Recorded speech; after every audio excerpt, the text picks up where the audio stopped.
Assalamu alaikum wa rahmatullahi wa barakatuh. Inna alhamdulillah wa salatu wa salamu ala man la nabiyya ba'da amma ba'd. Today, the topic for this session is where to place hands during qiyam in our salah. First, we will discuss, inshallah, what is the ruling of placing right hand over the left in salah. And the ruling is that it's wajib in salah, but this is not a rukn like in previous sessions. We had discussed some rukns of salah, the pillars of salah, that if you skip any one of them, the salah becomes invalid. But this is wajib, means that this is compulsory, this is required. But if somebody doesn't do that, then his salah is deficient but still valid. And the second section would be about the positions of fuqaha on where to place hands in qiyam, like on chest or below navel or something like that. And the third section would be about the evidences from the sunnah on this issue, inshallah.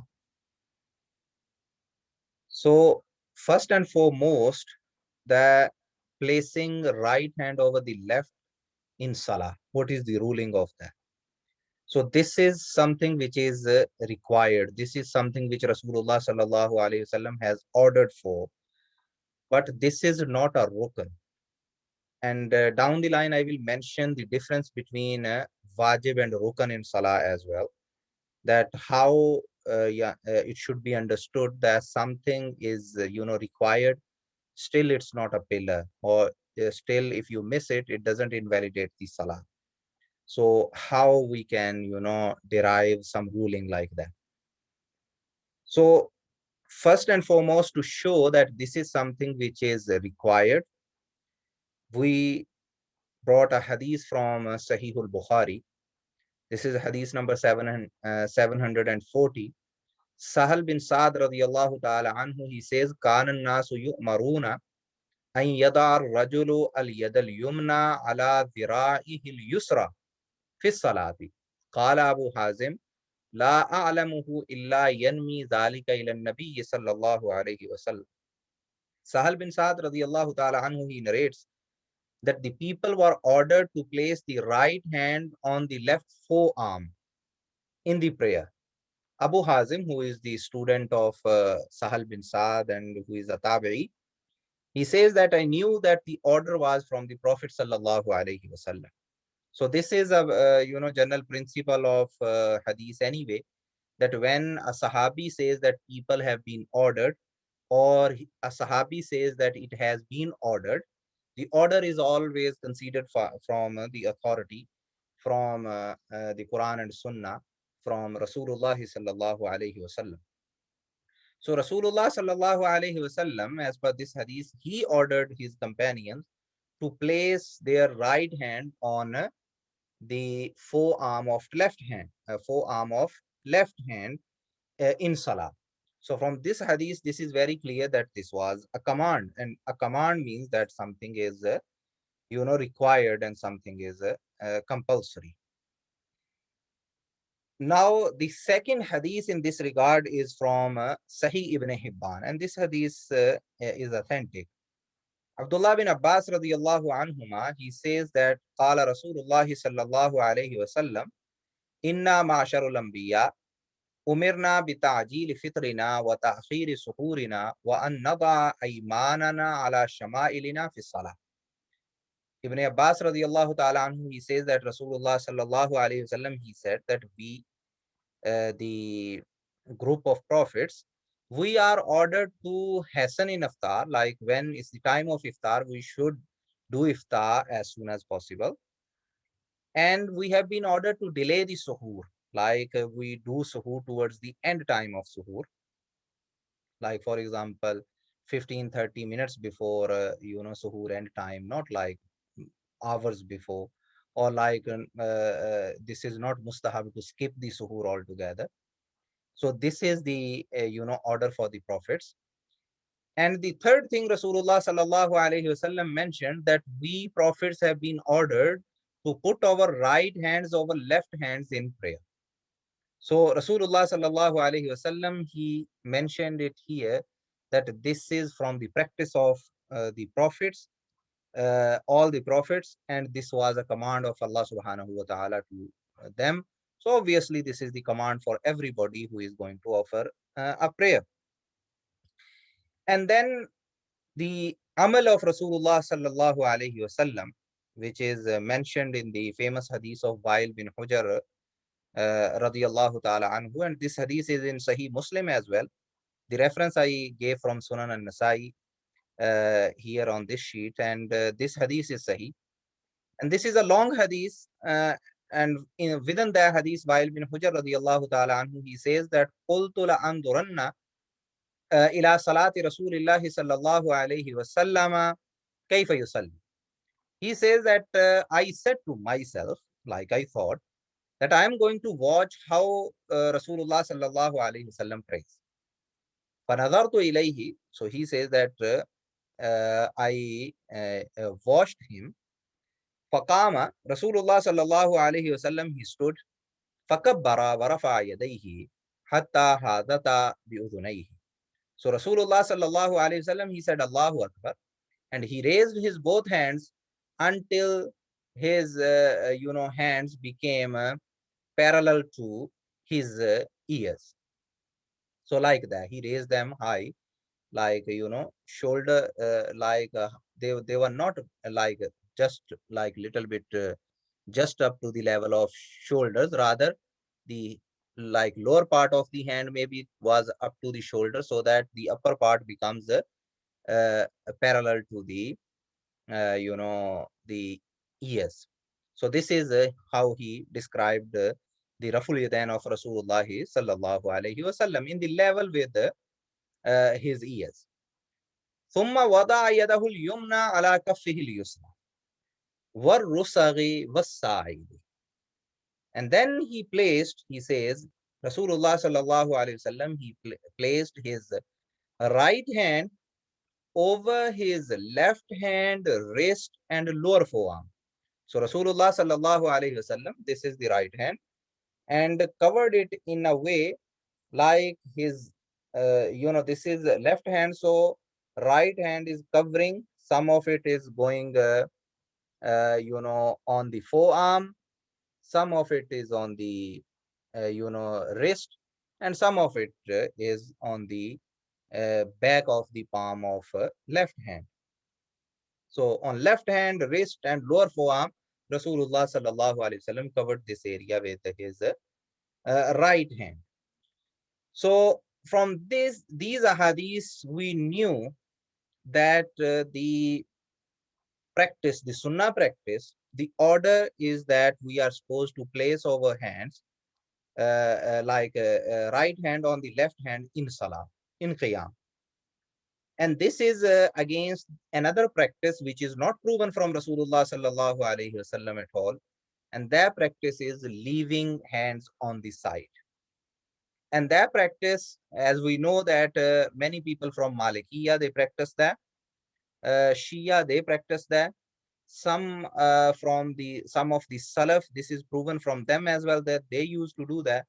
But ahadith are very clear about that Rasulullah sallallahu alaihi wasallam, his own personal practice and his order is always been clear, that people, they have been ordered to place their right hand over their left hand. And as from like in the hadith of Sahih al-Bukhari, not only the hand, but rather on the forearm, up to the forearm. And then Wa'il bin Hujr radiyallahu ta'ala anhu, the way he explained it, it shows that it's lower forearm, which is closer to the wrist. So from these two hadiths, both of them, they are authentic. So from this, we can see that there are two options. One is to place full right hand on the forearm. And the second way to do it, as it is mentioned in this last hadith of Wa'il bin Hujr radiyallahu ta'ala anhu. So this is the practice proven from Rasulullah sallallahu alaihi wasallam. The order to do that is proven from Rasulullah sallallahu alaihi wasallam. So this is something which is required from us. Now, when I say this is required, still I don't say this is a rukn. This is not something which would invalidate the salah if you don't do that. Because those things which would invalidate the salah, the evidence would mention that you need to do that. Otherwise, your salah will not be counted.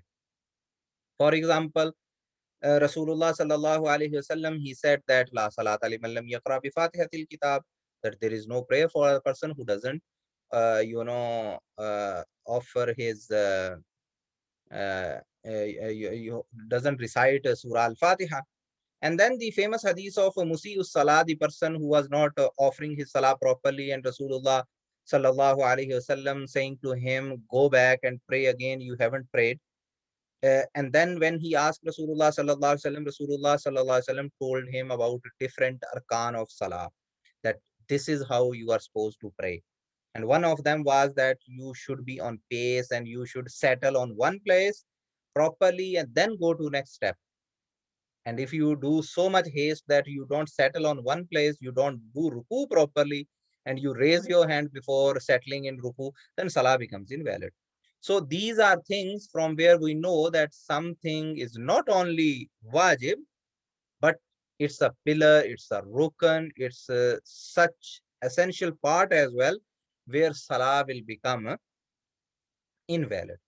So far what we have read is that according to the hadith of Rasulullah sallallahu alaihi wasallam, there shouldn't be any doubt that the way to stand in qiyam in salah is that by holding the hands, right hand over the left. This is the way. And leaving hands, this is against the sunnah. This is not proven from Rasulullah sallallahu alaihi wasallam. So much so that even Malikiya, who has this opinion. But when we see Imam Malik rahimahullah, he himself brought a hadith of putting right hand over the left in salah in his own muwatta, in his own book. So even so, Malikiya, even they have this position. But when we see Imam Malik rahimahullah himself, as per his hadith book, he didn't bring any, hadith on leaving the hands. Rather, he brought the hadith about holding the hands. So this is something which should be clear, that we are not going to say that the salah of those people who are not holding their hands is invalid, but at the same time, as per these ahadith, they are leaving something which has been required by Rasulullah sallallahu alaihi wasallam.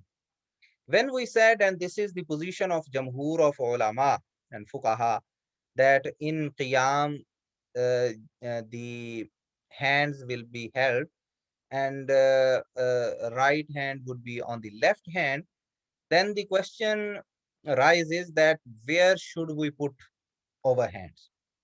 So there are like people, they may think that there are many views on that, but we can divide, narrow it down to two main views.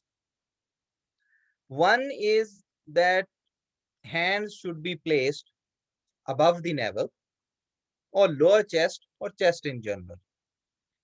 People, they may say or may think that these are different positions, but these are not major difference. This is not a major difference. Like chest starts from the upper part of chest, and it's like some people, they hold their hands too high.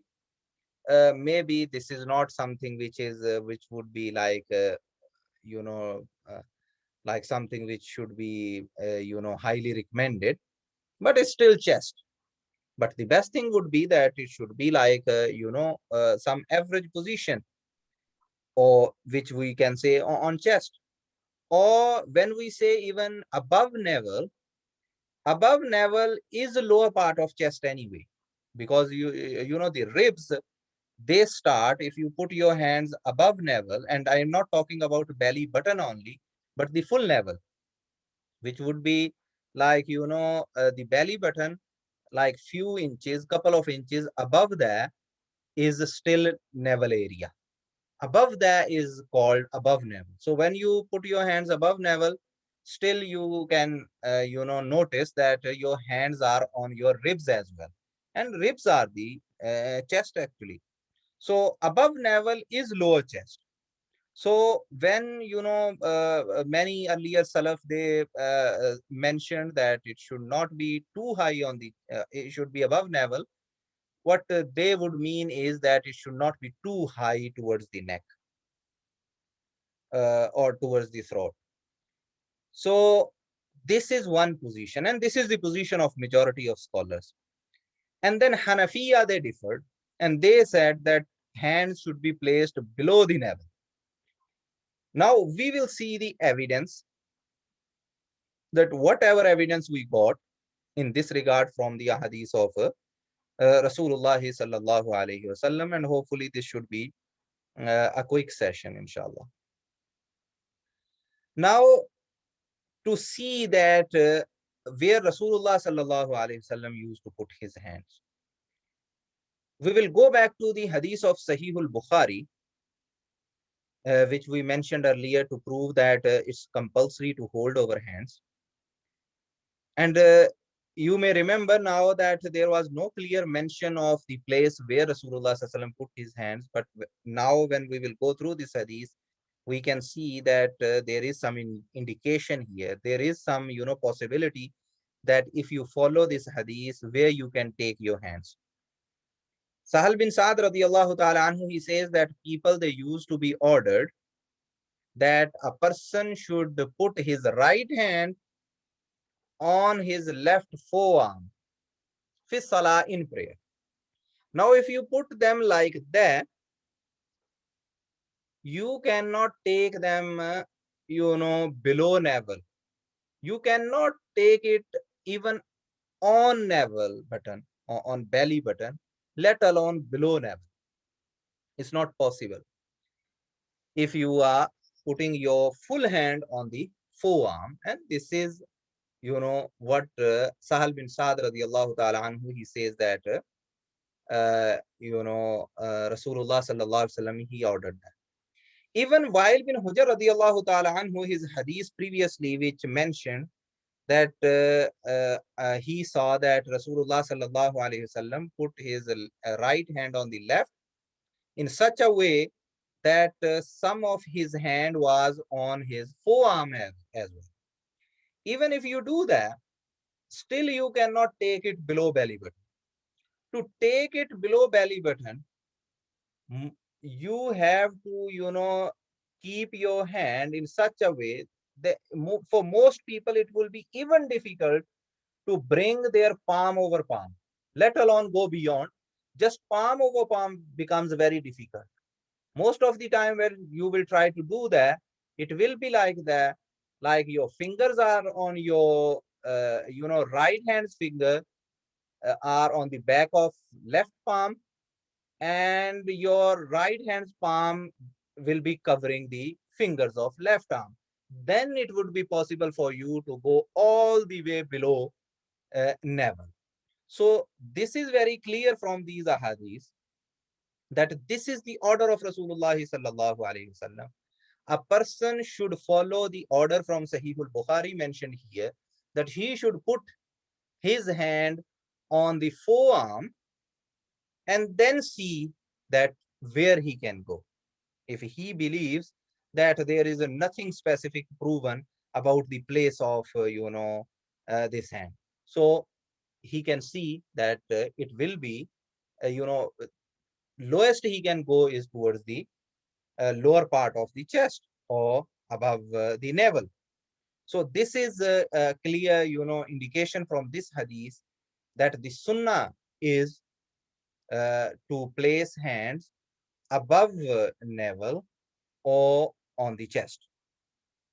Now,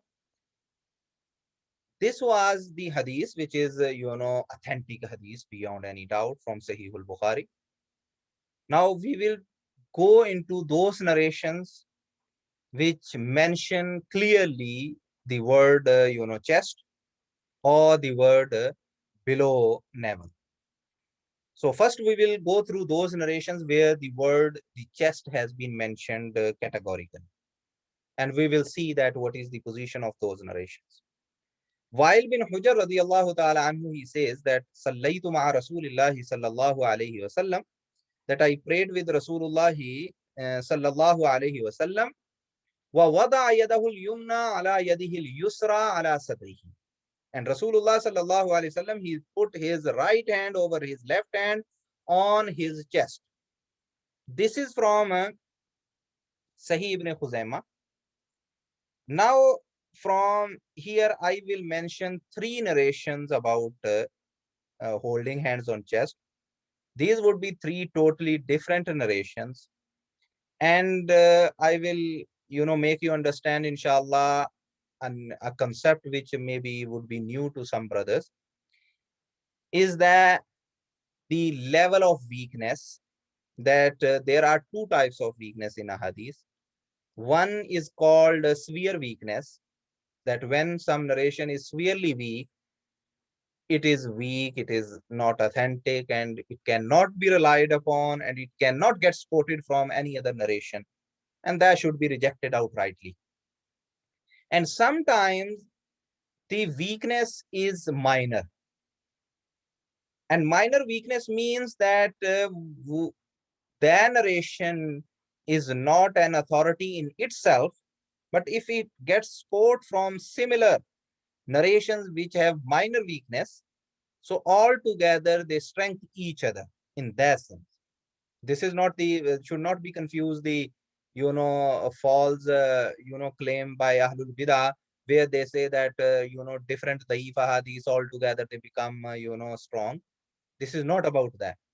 This is a totally scientific and knowledge based concept given by muhaddithin, that sometimes, like for example, a narrator, scholars they differ about that. Some they say this is a trustworthy narrator, and some say that this is not reliable, his memory is weak.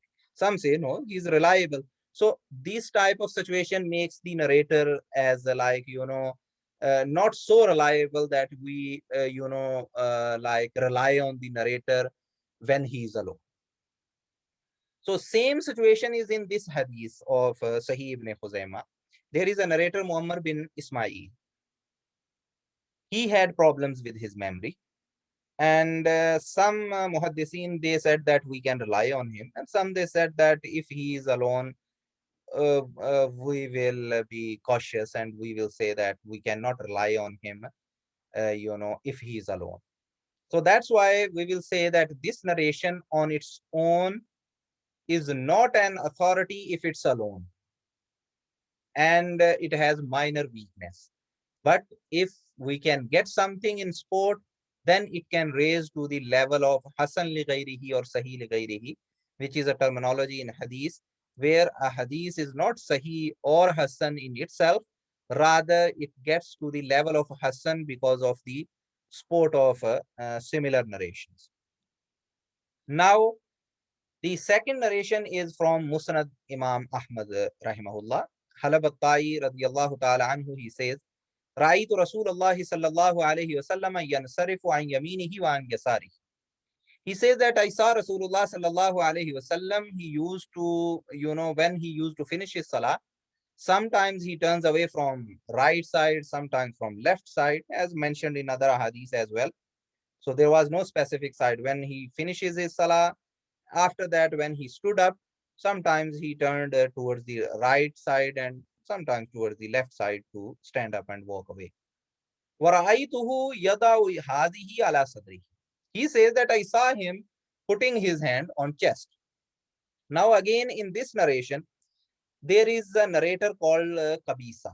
Now this Qabisa narrator, again muhaddisin they differ their position on this narrator. Some they said that his halat and his situation is unknown to us, and some they said he is authentic narrator, he is a trustworthy narrator, he is a sikha narrator.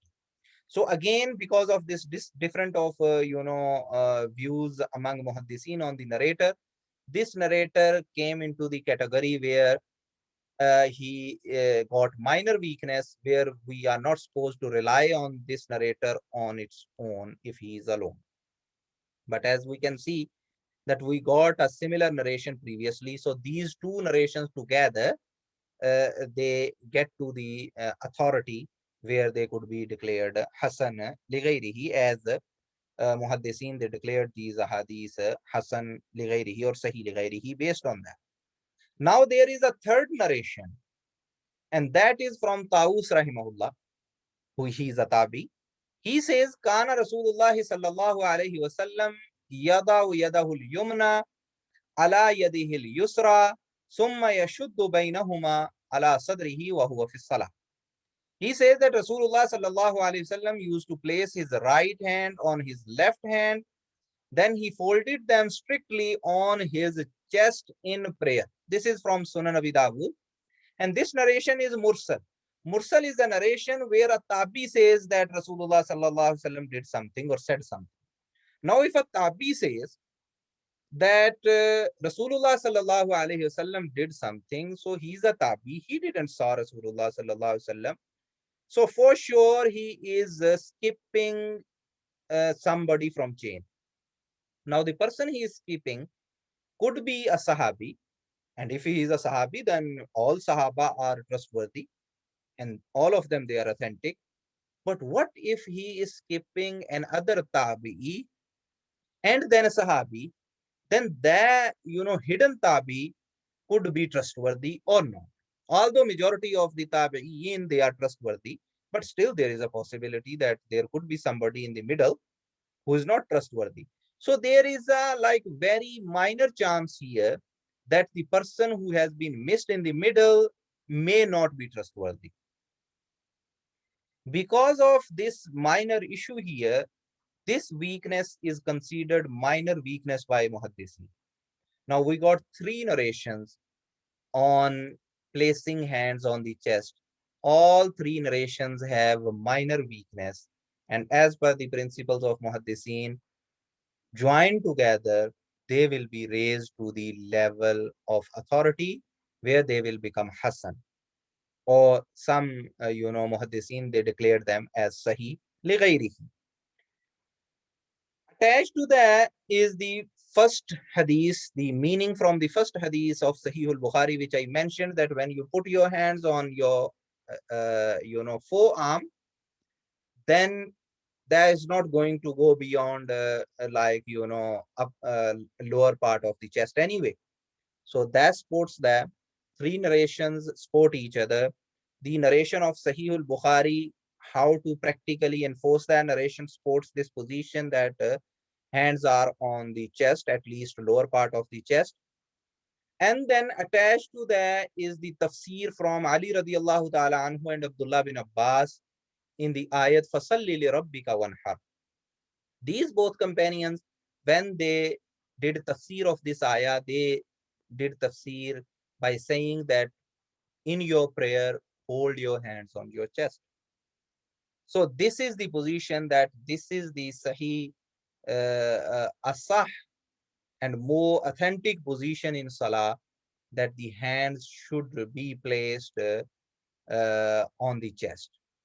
Now, as I mentioned, that chest is open as well, that the chest is quiet. It starts from the throat, goes all the way up to the lower part of ribs, where you can say that this is called upper navel area as well, above navel area as well.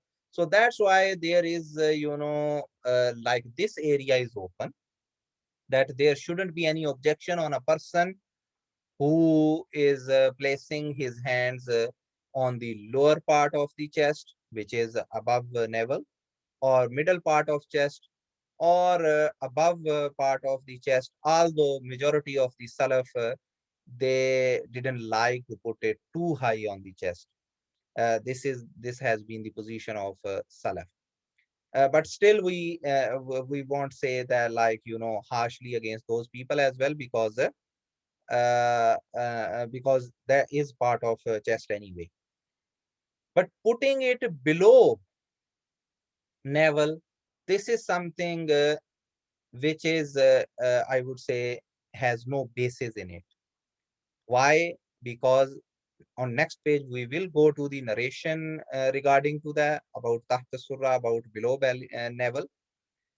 That narration is unanimously daif and weak, with the major weakness.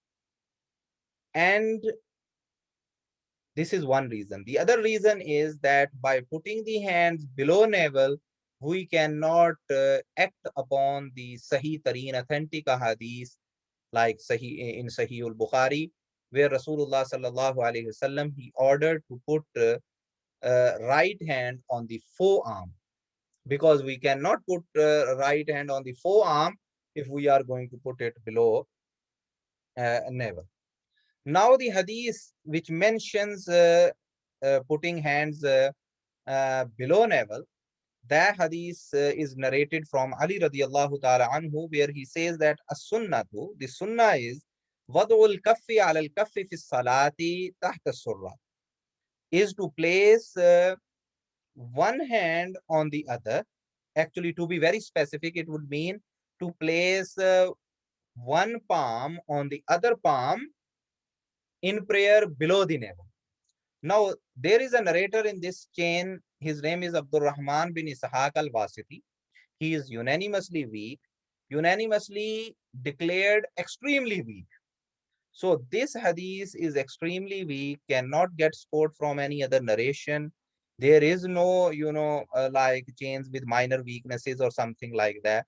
That's why putting hands below navel button has no merit in at all.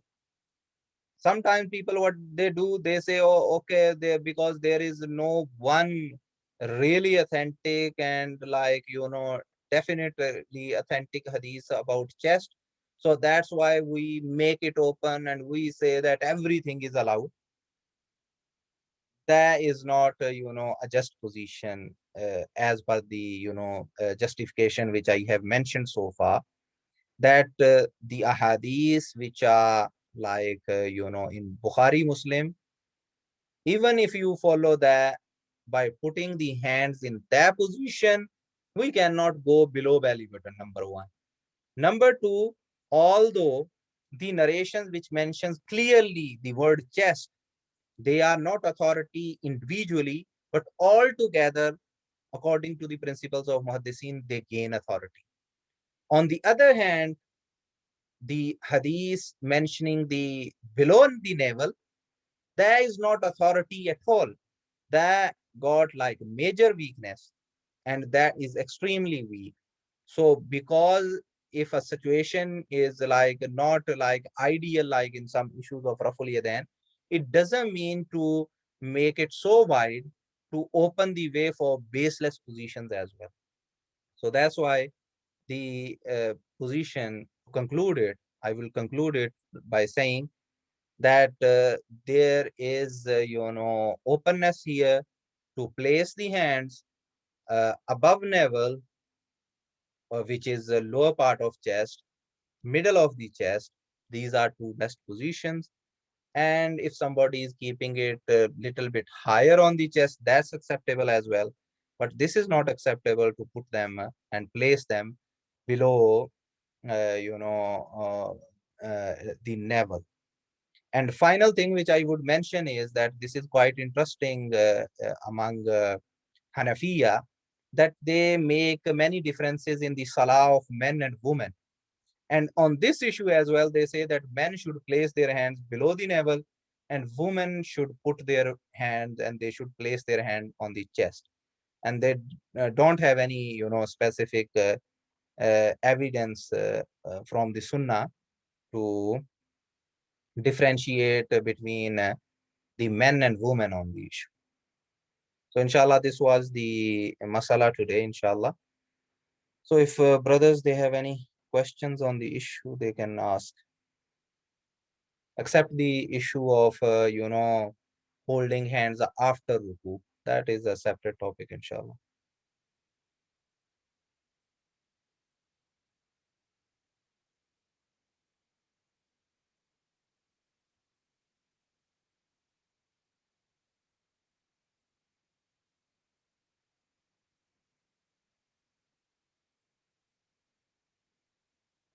Again, even if we, uh, you know, above on the navel, there are two things. On the navel, there is no specific muwaqqaf about that.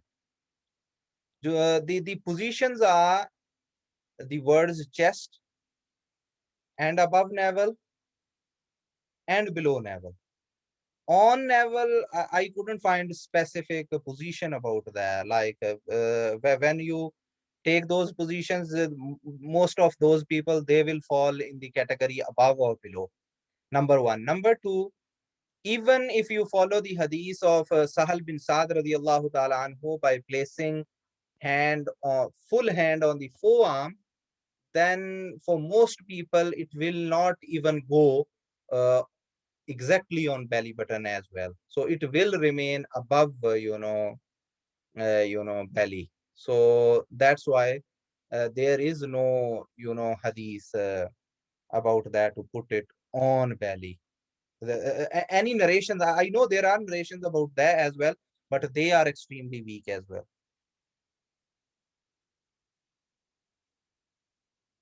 So those narrations which mentions alas surra, they are in the same category of tahta surra, like they are extremely weak.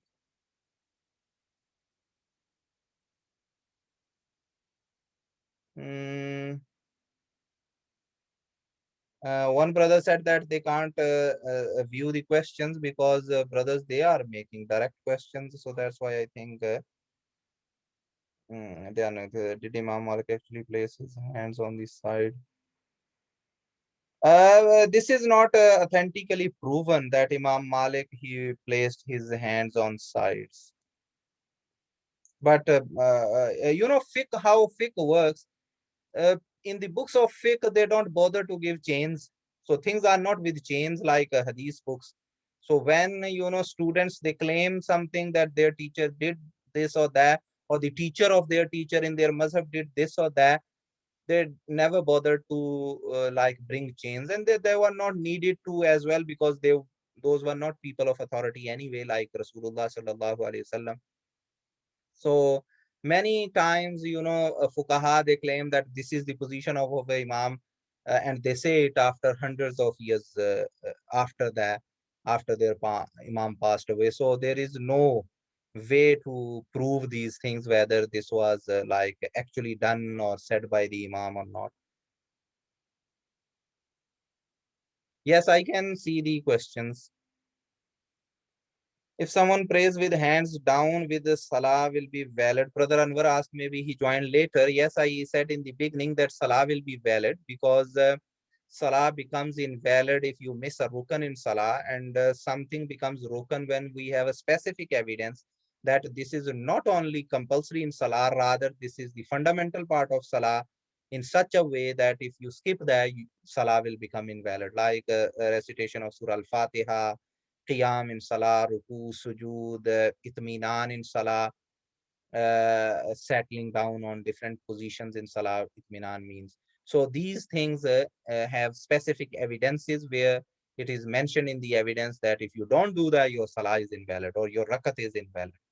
So when something is mentioned that this is compulsory, there is an order behind that, but the invalidity has not been mentioned. We say that this is something which is compulsory in salah. You must do it. If you don't do it, you would be sinful, and uh, yeah, and your salah will be deficient. There will be deficiency in salah, but we don't say that this is invalid.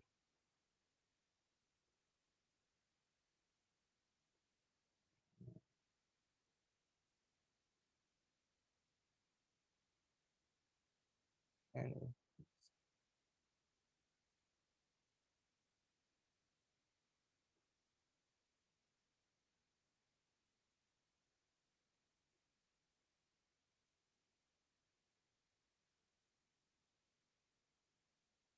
can't see any more questions.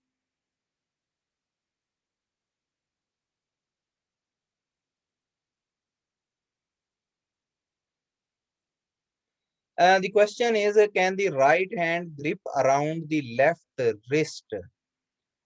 Uh, the thing is that uh, Imam Albani rahimahullah, he mentioned this issue, and according to him, the hadith which mentions there are two ways to do place hands. Some hadiths they mention that Rasulullah sallallahu alaihi wasallam just put right hand over the left. It mentions just placing hands, and some of them they mentioned holding it. So the narrations which mention the holding it, they mention the forearm, and the narration which says that, if we go back, we can see the narration which mentioned about this wrist, the narration was to place. So if you are following this way in your salah someday, where you are placing your hand according to the hadith of Wa'il bin Hujr radiyallahu ta'ala anhu, where, where he placed his right hand on his left palm and wrist and below, lower forearm, then just place it, don't hold it as per this hadith. And when you are going to hold it, then move it a bit further down and then hold it strongly on the forearm. So would be the best practice.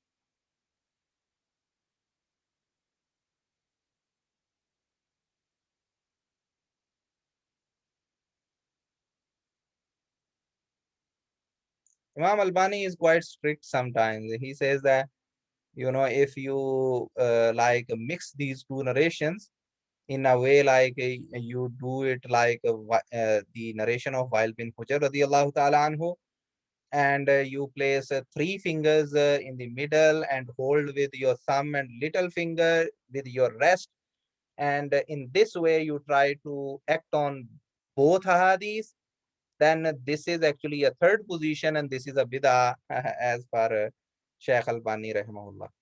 So even if we don't say such harsh words, still this position is not as per the ahadith. So best approach would be to follow one position or the other.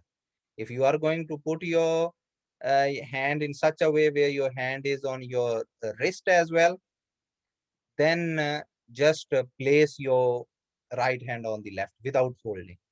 And if you are going to hold it, then take it all the way to your forearm and hold it from there properly, not in the Hanafiya way.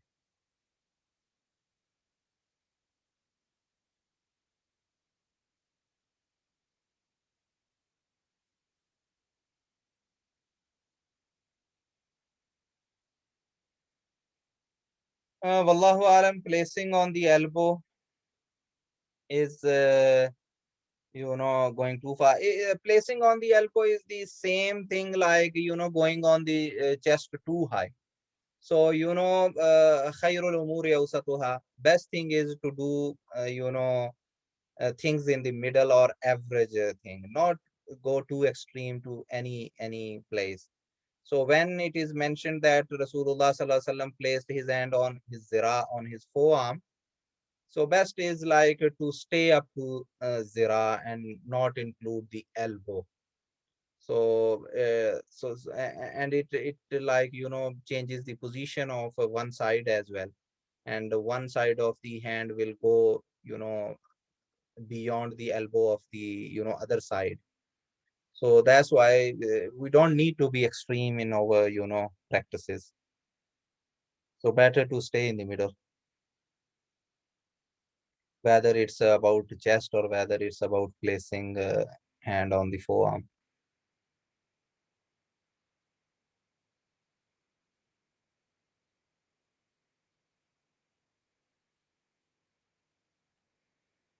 Okay, inshallah for today. أقول قولي هذا أستغفر الله لي ولكم ولسائر المسلمين. السلام عليكم ورحمة الله وبركاته.